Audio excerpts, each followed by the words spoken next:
বলছি তো প্রায় কিছুদিন আগের কথা। রাত ঠিক 12টা ছুঁই ছুঁই। আমার ঘুম প্রায় আধো আধো, কারণ আমি একটু রাত করেই ঘুমাই। রাত ঠিক 12টার সময় আমার স্বামী আমাকে ডাকছে।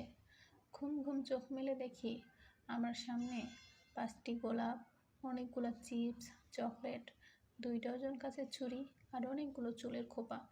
এগুলো সামনে রেখে আমাকে জন্মদিনের শুভেচ্ছা জানাচ্ছে। যদিও আমার জন্মদিনের কথা ঠিক সেভাবে মনে থাকে না।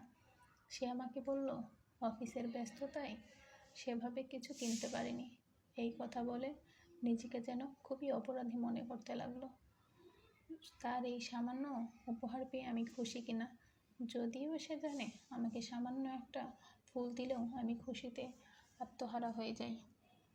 তার এই অসহায় চেহারার দিকে তাকিয়ে বললাম, তোমার মতো কয়জনই বা হয় সারাদিন অফিস থেকে এসেও ঘরে ঢুকে একরাশ হাসি মাখা মুখ নিয়ে আমার সাথে মজা করতে থাকো।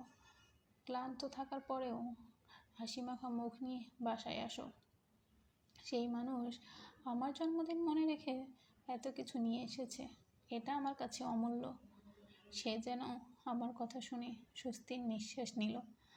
এই রকম স্বামী কতজনের কপালেই বা জোটে, এত ভালোবাসা কতজনেই বা পায়। আল্লাহ ভালো রাখুক এরকম স্বামী স্ত্রীর সম্পর্কগুলোকে, তারা যেন ভালো থাকে সারা জীবন।